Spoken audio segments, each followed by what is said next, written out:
Good afternoon. I'm going to give all of you guys the finger tonight. I'm Brian Jordan, and this is my wife Donna and business partner with Jordan Research and Development. Next slide, please. It was about 3 years ago. I had an accident where I lost 3 digits on my left hand. I laid in the hospital, terrified, didn't know how bad the damage was, or if I'd maybe use my hand again. And if someone uses their hand for a living, I was terrified, like I said. So as I went through physical therapy, the doctors and the therapists told me, to get used to using my finger, and there were no options for prosthetics in my area. As an inventor, that wasn't good enough for me, so I decided to create my own prosthetic digit. Next slide, please.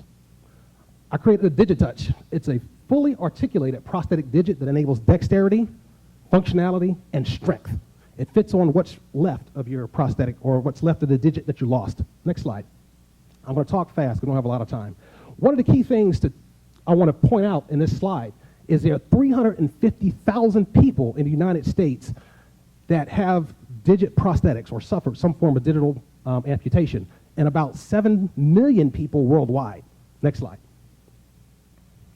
And as a researcher, I did some research, found a competition, and this is pretty much everybody that's in the US for the most part that offers some form of prosthetic, whether it's functional and cosmetic. And this is someone in Maryland that has an electronic version. Next slide. The value proposition. The current cosmetic prosthetics that we research cost in excess of $7,000 per digit. The functional prosthetics are offered for around $20,000 per digit. We're going to offer ours for a fraction of the price. Next slide. Okay, commercialization. Currently, the prosthetic I have is made of metal, plastic resin, and foam. Our vision is to print these things out, about 80% made of ABS plastic. The other parts are going to be rubbers and things like that to offer touch and feeling sensation, all mechanically. Next slide. Okay, my wife is going to talk about some of the key activities and key resources, but what I want to talk about in particular about this slide is this little boy here. This is Slavko. I didn't get him offline. His father contacted me from Ukraine. I've also got inquiries from Russia, China, India, all people that need digits now. Next slide. Okay, who am I? I'm Brian Jordan. I'm an inventor and a businessman. I created a product called the AirZuka about 10 years ago that's being sold worldwide. I'm also a tester at NES Pax River. I'm a former aviator and about 30 years in product development. And now I'm going to turn it over to my wife, Donna. All right, let me try to be quick. Thank you for that technical side, Brian.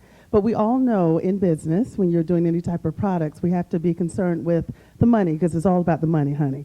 So when we talk about these figures, with that staggering amount of 350,000 people and over 7 million worldwide, that translates to dollars where we could get those revenues at $10,000 a pop.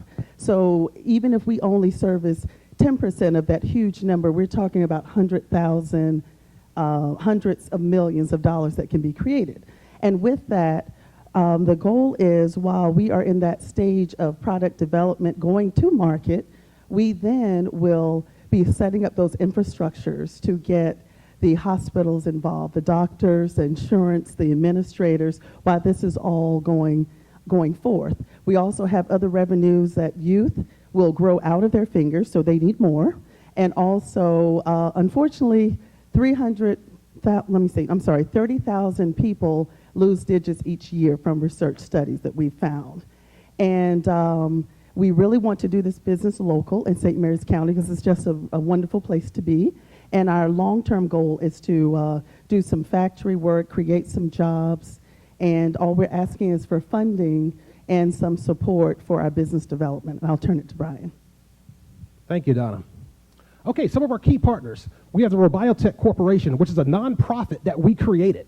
And what the nonprofit's going to do is offer these fingers for free for people that can't afford it or don't have insurance, and also people who aren't physically or financially able in countries like India, China, or so forth. We also have potential investors with TEDCO and also the Baltimore Hand Center, which did my work on my finger. Okay, my last slide is I want to talk about famous amputees, people that you might recognize but didn't know they were amputees. Of course, you got Telly Savalas, Kojak, who loves you, baby. We got Rahm Emanuel, the mayor of Chicago. We got one of my heroes from World War II, Klaus von Stauffenberg. Of course, the beautiful Daryl Hannah, Jimmy Doohan from Star Trek, Matt Perry, of course, Jerry Garcia, and Gary Berghoff from MASH, and Christian Bale, also brothers and sisters of the fold, I like to say, people that have lost digits. Next slide. Okay. Good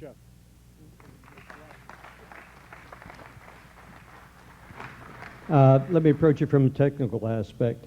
Does this technology work for someone that's lost the entire digit, or is it for a partial? Because I notice yours is partial. Currently, mine is for a partial, but we are working on designs for people that have lost multiple digits or the entire digit or the entire hand. How is it manufactured? Is it something where you could look at 3D printing? Absolutely. That's the final goal, is to print these out. Do you have an idea of how many jobs for St. Mary's once you get started?